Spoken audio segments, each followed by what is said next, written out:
In 2011, the world of tennis belonged to two men, Roger Federer and Rafael Nadal. Between them, they'd conquered every Grand Slam, every headline, every record that mattered. It wasn't just dominance, it was a monopoly. For 6 straight years, the sport had one question and one answer. Who's the best, Federer or Nadal? That was until a third man decided he'd had enough. A player once mocked for his fragile body, for his temper, for not having the lungs to last 5 sets. A man who literally couldn't breathe properly on court. A man dismissed as the eternal third wheel in a 2-horse race. That same man would go on to redefine greatness itself. This is the story of how Novak Djoković broke tennis. Before he became a machine, Novak was painfully human. He'd flash brilliance one day, then fade the next. Critics said he lacked heart. Some even called him soft. And honestly, sometimes they weren't wrong. During long matches, Novak would gasp for air, his body failing him mid-rally. He'd retire mid-match, clutching his chest, confused and frustrated.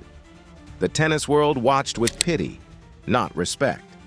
They saw talent, sure, but talent without endurance? That's just potential wasted. Doctors called it asthma, but the truth was stranger.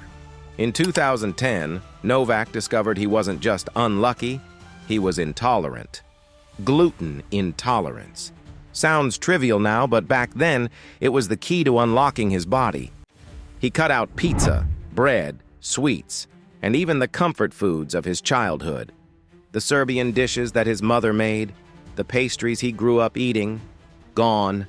He rebuilt himself from the inside out. Nutrition, fitness, sleep, and mindfulness, every detail was accounted for. Every meal planned. Every workout is optimized. Every mental session is deliberate. He went from being the guy who couldn't last 3 sets to the man who outlasted everyone. His body transformed. His stamina became legendary. His mind sharpened into a weapon.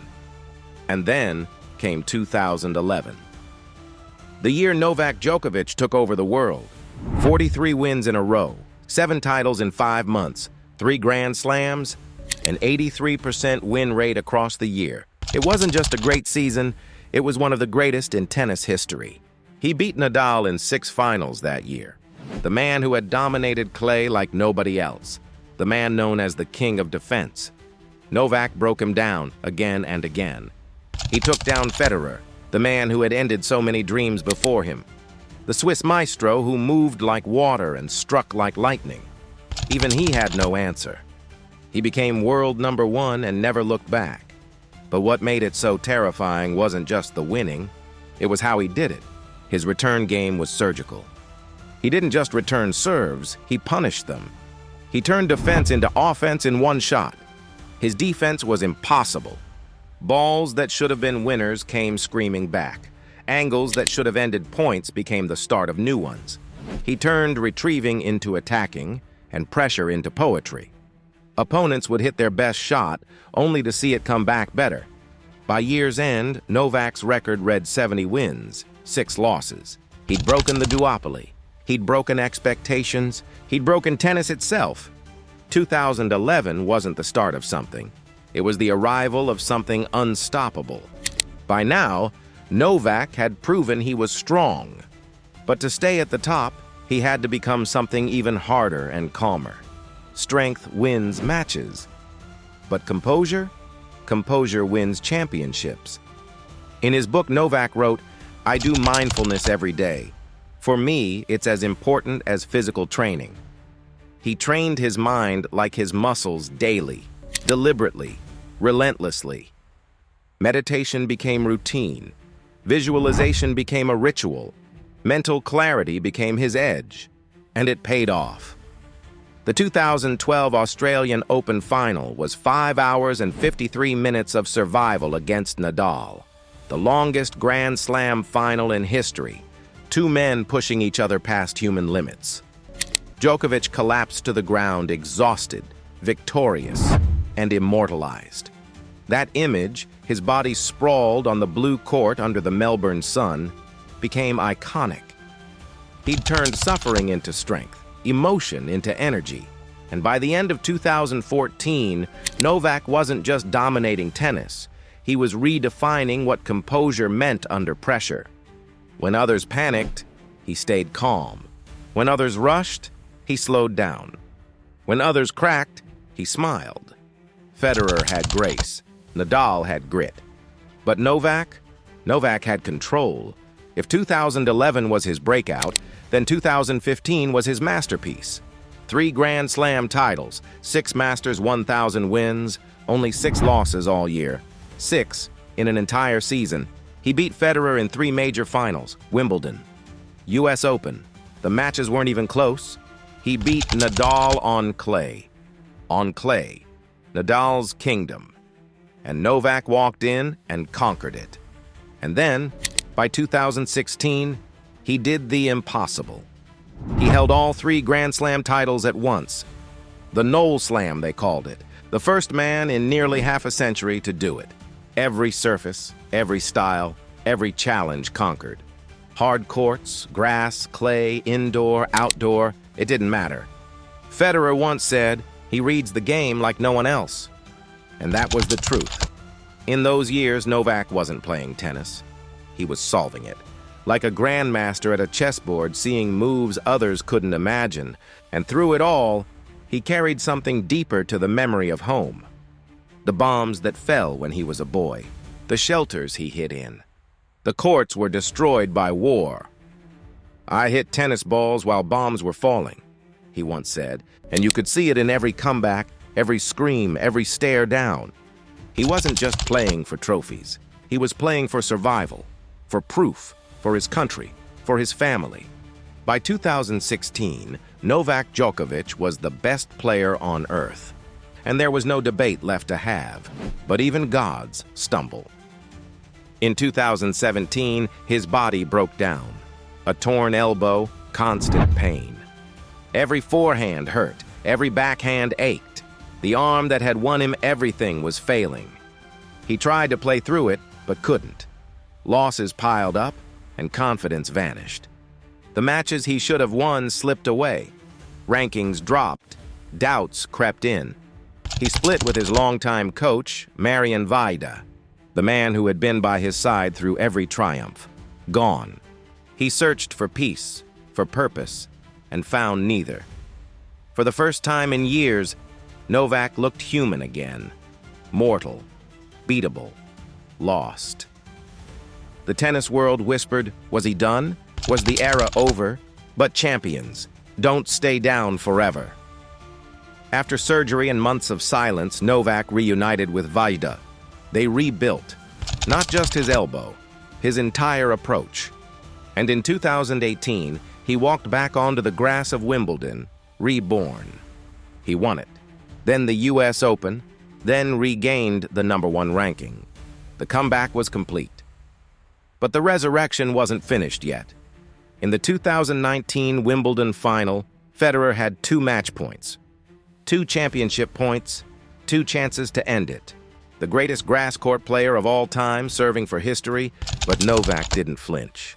He saved both, with courage, with belief, with a refusal to accept defeat. Then broke Federer's heart and history's expectations.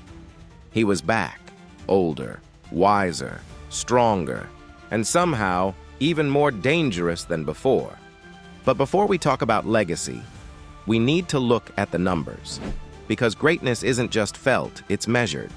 Across a career spanning over 2 decades, Novak has played more than 1,300 professional matches, winning over 1,100 of them with an 83.5% win rate that ranks among the highest in tennis history. He has captured 24 Grand Slam titles, more than any man to ever play the sport. 10 Australian Opens, 3 French Opens, 7 Wimbledons, 4 US Opens. He is the only man in history to complete the career Grand Slam 3 times, winning every major at least 3 times over. Think about that, not just winning all 4, doing it 3 times each. He has spent 428 weeks as world #1, longer than Federer, longer than Nadal, longer than anyone in tennis history, more than 8 years at the summit. 8 years as the undisputed best. He finished the year as year-end #1 a record 8 times. 8 times he stood alone when the calendar turned. At the ATP Finals, where only the top 8 players in the world compete, he holds the record with 7 titles, more than anyone else. The tournament where only champions play. He's the champion of champions. In Masters 1000 tournaments, he achieved what no other player has ever done. He won all 9 Masters events, not once, twice. The only player in history with a double career Golden Masters, every single Masters 1000 tournament. Conquered. Then conquered again. And when he won Olympic gold in 2024, he completed something only one other man had ever achieved. The career Super Slam, all 4 majors, Olympic gold, and the ATP Finals. The one trophy that had eluded him for years. Finally his. But Novak didn't just match that achievement. He surpassed it. The only man to win every major at least 3 times, hold a double career Golden Masters, dominate the world #1 ranking for 428 weeks, and still be competing for more. These aren't just achievements. They are monuments, numbers that don't just make a case. They close it. From the ruins of Belgrade to the summit of tennis, from the boy who hit balls under air raid sirens to the man who's rewritten the sport's record books. 24 Grand Slam titles, 428 weeks as world #1, over 1,100 career victories, and counting. But maybe Novak's greatest victory isn't any title. It's what he represents. A man who proved that greatness isn't born, it's built. From rejection, from injury, from doubt, from being told he'd never beat Federer, never outlast Nadal, never be the greatest.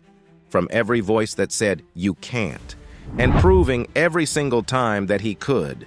Because Novak didn't just beat opponents, he beat himself over and over again. He conquered his body, his mind, his limitations, and his critics. He became the player nobody believed in, then became the player nobody could beat.